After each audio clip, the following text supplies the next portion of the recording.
Justo antes de decir sí, su hermana confesó que lo amaba, y él no dijo nada. Cuando conocí a Andrés, supe casi de inmediato que era distinto a los demás.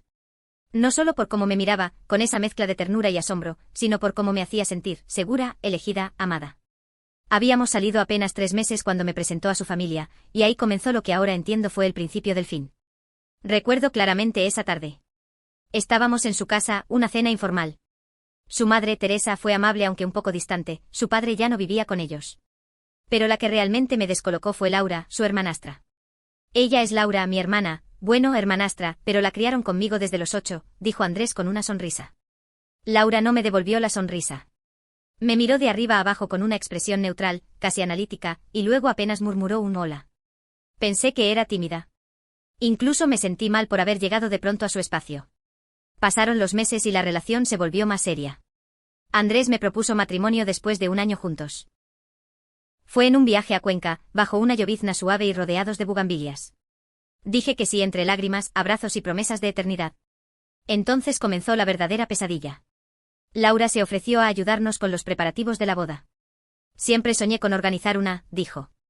Andrés, feliz de que su hermana quisiera integrarse, lo vio como una bendición. Yo, no tanto. Todo lo que yo sugería, Laura tenía una objeción. Ese color es muy frío para una boda, esa iglesia está muy vista, el menú vegetariano no es elegante. No lo decía con rudeza, pero su tono era firme, casi como si hablara con autoridad. Una noche le comenté a Andrés que Laura parecía tener una idea muy fija de cómo debía ser nuestra boda, y que me estaba haciendo sentir incómoda. Él soltó una carcajada. ¿Laura? Es así con todo el mundo. No te lo tomes personal. Solo está emocionada. Además te adora, me dijo mientras me abrazaba. ¿Adorarme? No me lo parecía. De hecho, a veces sentía que Laura me observaba cuando creía que no la veía. No era celos lo que veía en sus ojos, era algo más profundo, más intenso. Como si yo fuera una intrusa. Como si ella estuviera esperando que cometiera un error para quedarse con lo que por algún motivo creía suyo. Una vez entré a casa de Andrés sin avisar, quería sorprenderlo con una cena. Laura estaba ahí. No hizo nada raro, pero el modo en que se encontraba sentada en el sofá, tan cerca de él, sus piernas rozándolo. Me helé. Andrés se levantó de inmediato y me abrazó como si no hubiera notado nada. Laura solo me miró con una pequeña sonrisa, de esas que parecen más un reto que una cortesía. Ese día, lo sentí por primera vez. No era timidez. No era incomodidad. Era otra cosa. Laura estaba enamorada de Andrés. Y yo ya no sabía si era bien recibida en esa familia.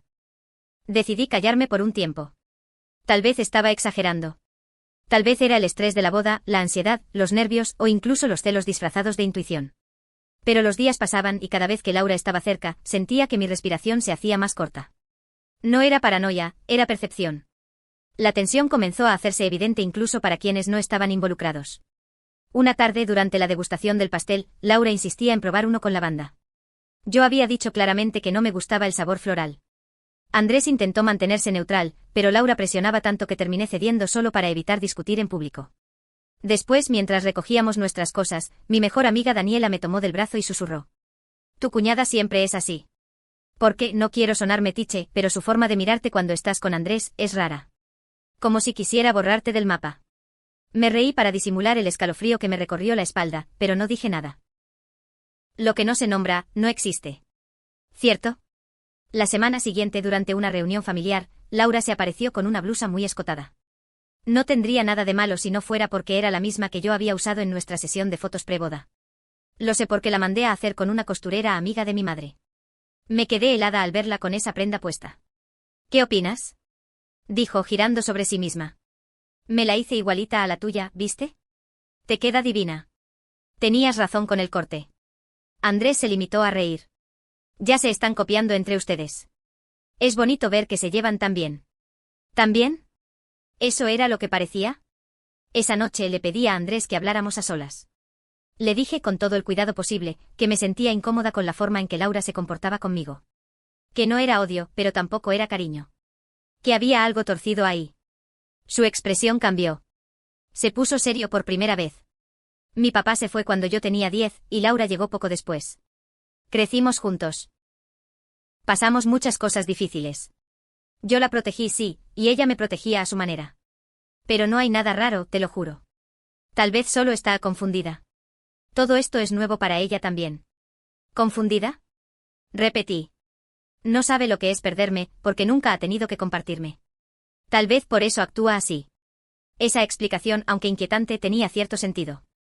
Aún así, no podía evitar sentir que algo más profundo se escondía bajo ese lazo fraternal. Lo que más me perturbaba no era lo que decía o hacía Laura, sino lo que callaba. Lo que sus ojos gritaban en silencio cada vez que lo miraba a él y luego me miraba a mí. Era deseo. Era odio. Era competencia.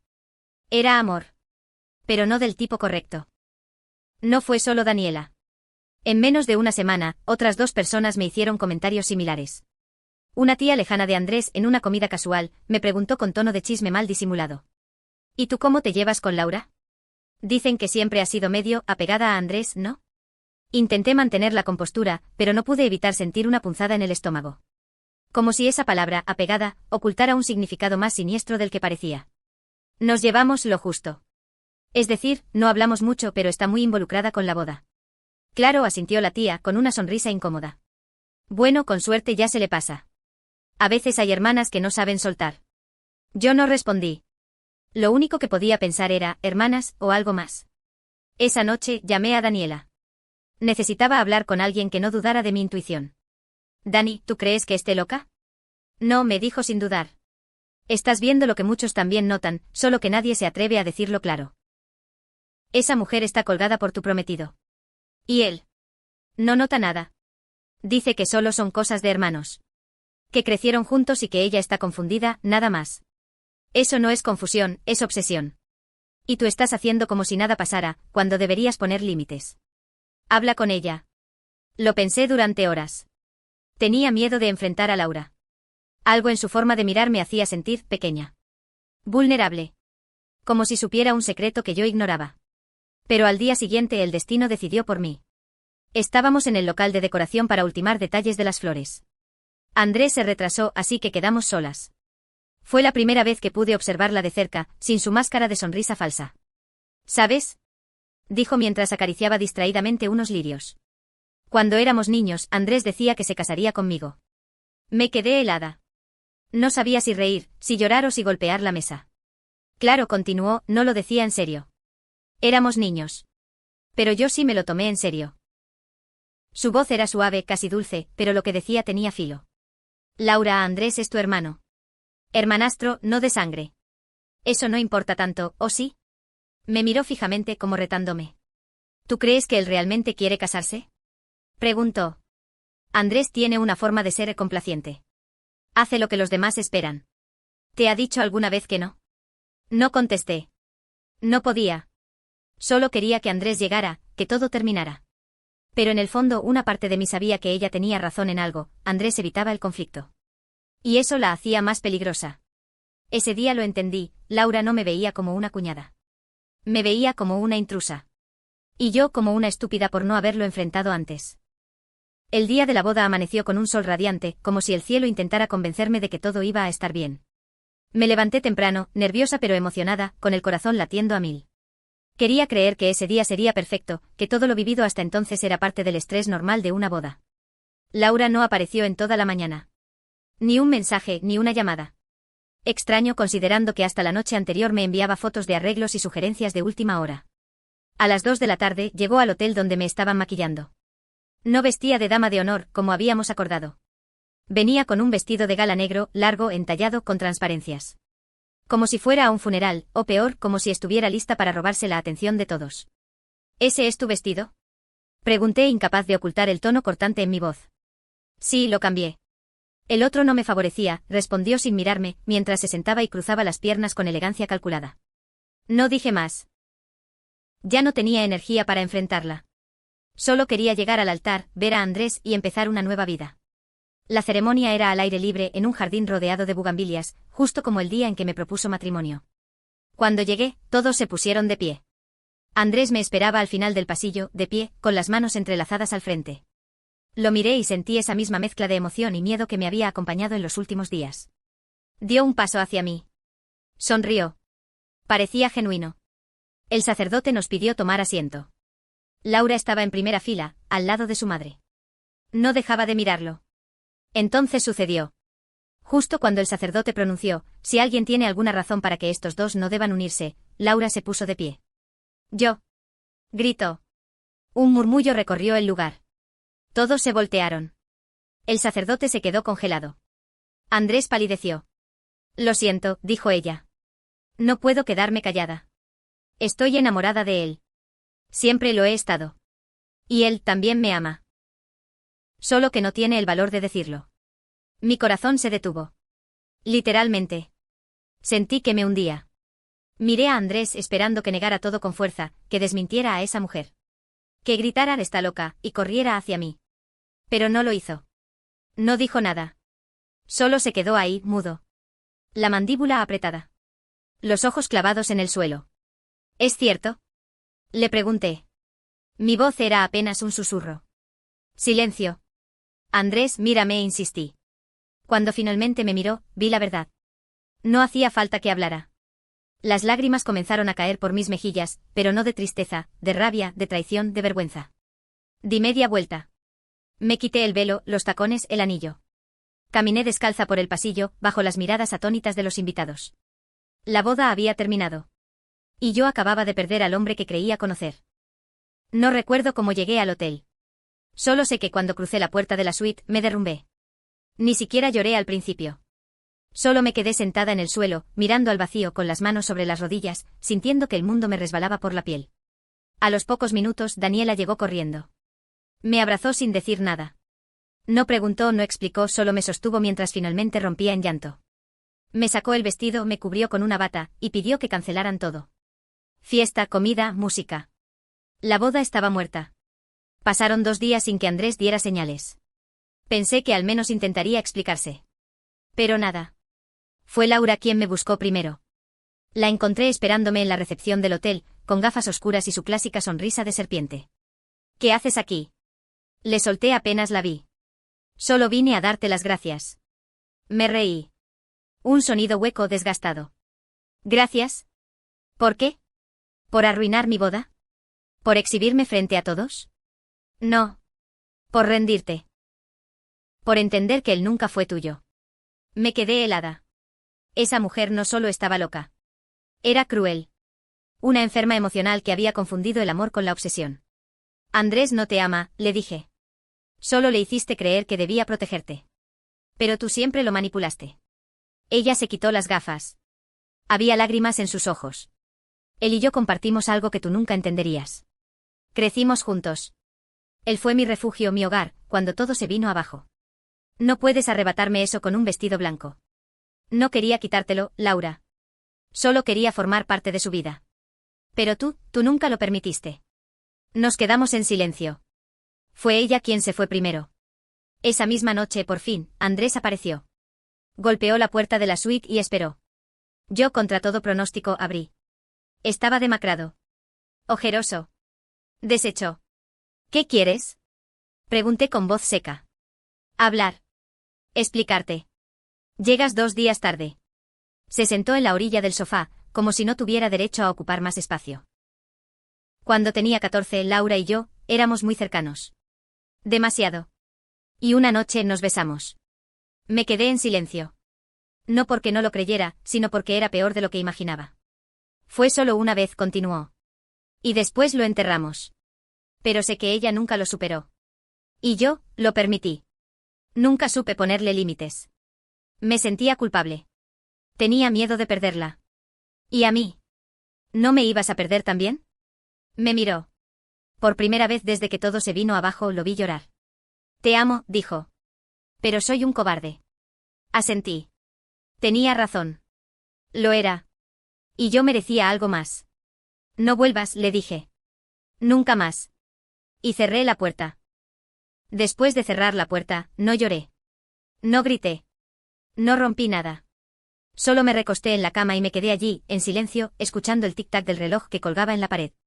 Cada segundo que pasaba era una afirmación: lo perdiste, pero te salvaste. Los días siguientes fueron una mezcla de llamadas no contestadas, mensajes eliminados sin abrir, y preguntas incómodas de familiares que querían entender lo que pasó. No me importaban las habladurías. Lo único que me dolía de verdad era haber confiado tan ciegamente. Pensar que el amor bastaba, que todo lo extraño que había notado era solo inseguridad mía. Pero no lo era.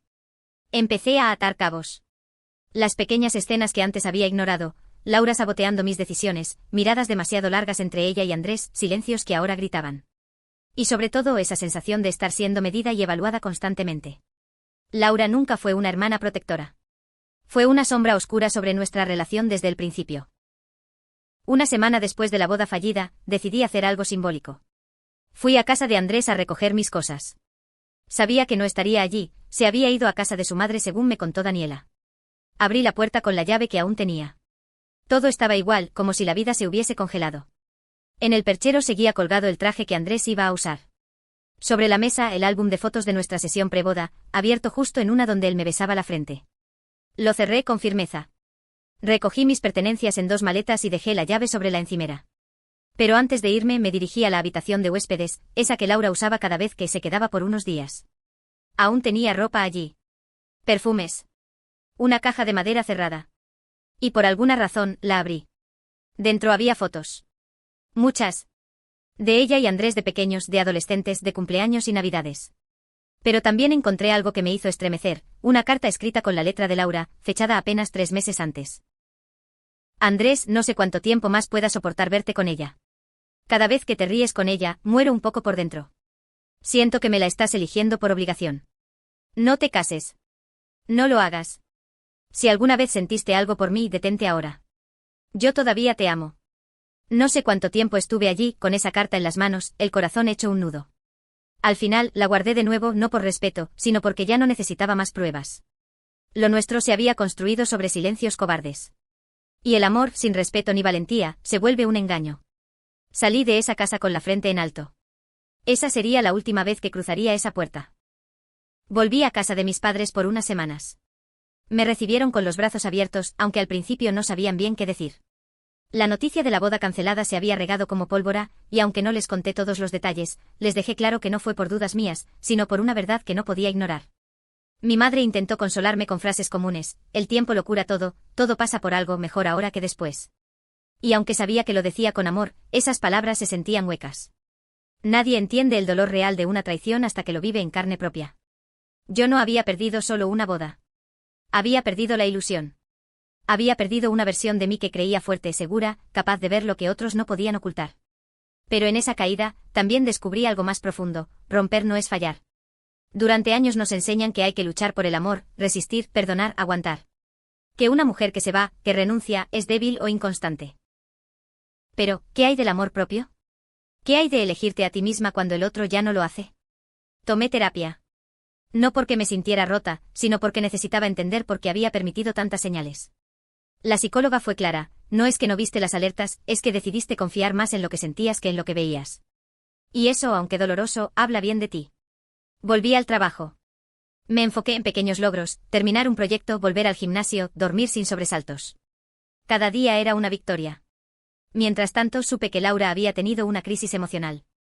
Andrés la había sacado de la casa después de una fuerte discusión. Al parecer, le gritó que lo había arruinado todo. Que necesitaba ayuda. Que ya no podía con su obsesión.